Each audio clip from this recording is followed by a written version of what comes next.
ولا هم ينقذون، اور نہ ان کو چھڑایا جائے گا اللہ کے عذاب سے، الا رحمتا منا، مگر یہ مہربانی ہماری، ومتاعا الی حین، اور فائدہ ایک وقت تک،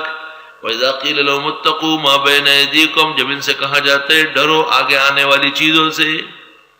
قیامت آ رہی ہے، یا ڈرو ان اعمال میں جو آگے بھیج رہے ہو، وَمَا خَلْفَكُمْ، جو پیچھے چھوڑتے ہو، لَعَلَّكُمْ تُرْحَمُونَ، تاکہ تم پر رحم ہو، وَمَا تَأْتِيهِم مِّنْ آیَةٍ مِّنْ آیَاتِ رَبِّهِمْ، نہیں آتی ان کے یہاں نشانی رب کی نشانیوں میں سے، الا كانوا عنها معرضین، مگر یہ اس سے منہ موڑتے ہیں، وَإِذَا قِيلَ لَهُمْ أَنفِقُوا، اور جب ان سے کہا جاتا ہے خرچ کر لو، مما رزقکم اللہ، ان چیزوں میں سے جو دیے تم کو اللہ نے، قال الذین کفروا، کہتے ہیں کافر لوگ، للذین آمنوا، مسلمانوں سے، انطعم، کیا ہم کھلائیں، من لو یشاء اللہ اطعما، اگر اللہ چاہتا تو کھلا دیتا،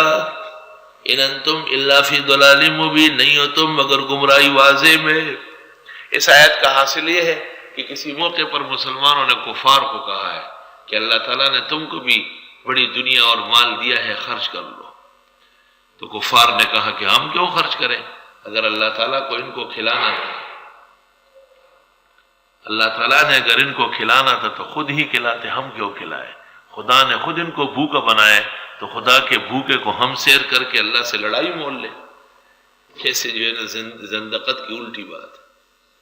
پہلے اشکال اس پر یہ ہے کہ مسلمانوں کو کیا ضرورت تھی کہ کافروں کو کہے کہ تم خرچ کر لو، تو جواب یہ ہے کہ بطور دین کے نہیں، بطور دنیا کے، جیسے کافر کو آپ کہتے ہیں کہ راستہ بن رہا ہے، روڈ بن رہا ہے، پل بن رہا ہے، سڑک تیار ہو رہی تو وہ بھی چندہ دیتا ہے، آگ لگی ہے اس کے بجھانے کا انتظام ہے، شہر میں وبائی امراض پھیل رہے ہیں، لائنیں رس رہی ہے، ان کے نکاسی کی تیز میں سب برابر ہے۔ اس طرح عمومی قسم کی انفاق کی بات کہی گئی ہے۔ اور دوسرا جواب اس کا یہ ہے کہ کہاں کافروں کو نہیں ہے، کہاں مسلمانوں کو، کافر مسلمانوں کو اکسا دیتے کہ تم کھلاتے ہو کیوں ان لوگوں کو جن کو خدا نے بھوکا بنایا ہے۔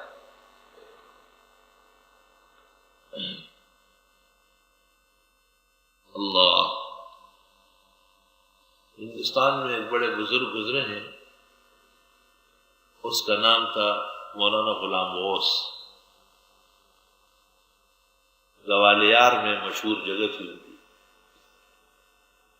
اور ان کی کتاب ہے تذکرہ غوثیہ، بہت اکابر اولیاء میں سے ہوئے ہیں۔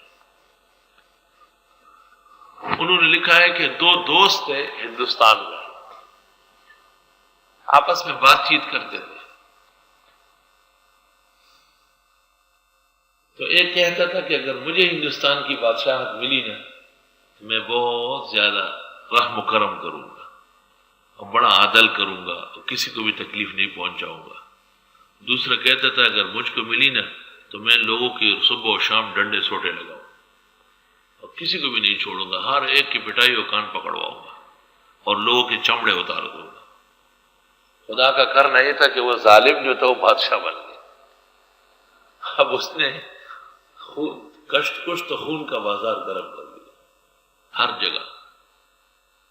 اور جہاں کوئی دیکھتا ہے اس کا سر قلم، جہاں کسی کو دیکھتا ہے اس کا چمڑا اتارا۔ تو لوگ اس کے دوست کے پاس گئے کہ آپ کا دوست بادشاہ بنا ہے، آپ خدا کے لیے اس کو کچھ انصاف و عدل سکھائیں، ہم سب مر رہے ہیں۔ وہ اس کے پاس آیا اور اس کو کہا کہ لوگ شکایت کرتے ہیں اور تم رحم کرو۔ اس نے اس کو دیکھا، کہا بیوقوف، آپ کہتے تھے کہ میں رحم کروں گا، تجھ کو تو بادشاہ نہیں بنایا، اور میں نے کہا میں ظلم کروں گا، مجھے بادشاہ بنایا،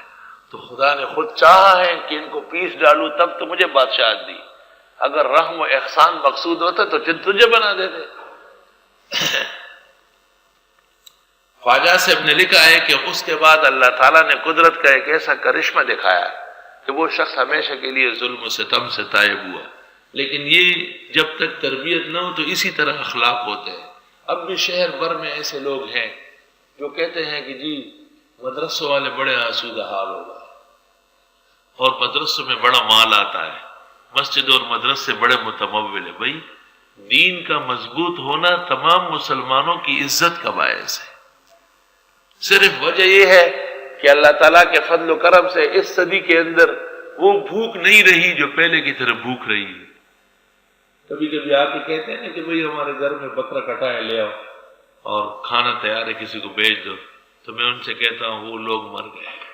جو آپ کے گھر کھانا کھانے جا رہے تھے اور وہاں سے کٹے ہوئے بکرے، اب تو آپ کو یہاں پہنچانا ہے، ہمارا کوئی آدمی نہیں جائے گا اللہ کے فضل و کرم سے۔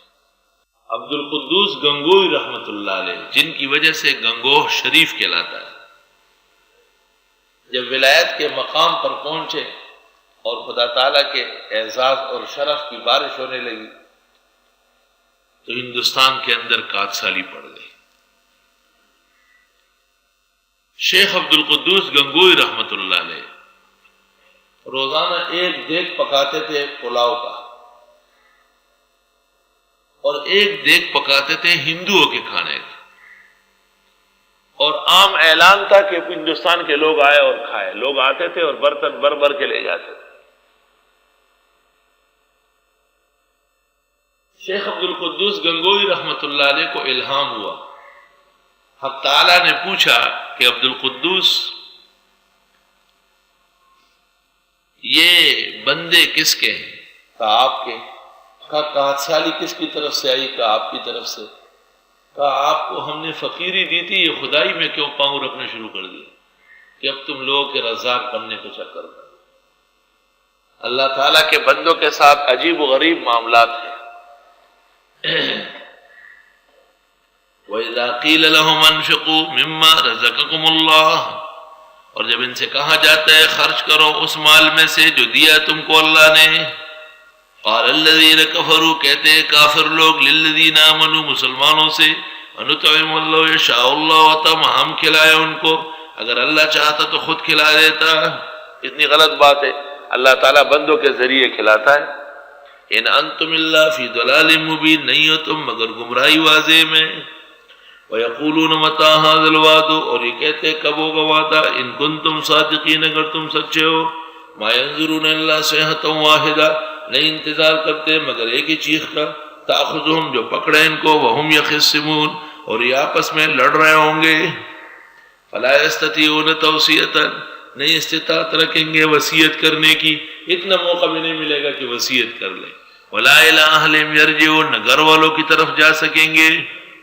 وَنُفِخَ فِي الصُّورِ، اور پھونکا جائے گا بنسری میں، فَإِذَا هُم مِّنَ الْأَجْدَاثِ، پس ناگہاں یہ اپنی قبروں میں، إِلَىٰ رَبِّهِمْ، رب کی طرف، يَنسِلُونَ، جا رہے ہوں گے۔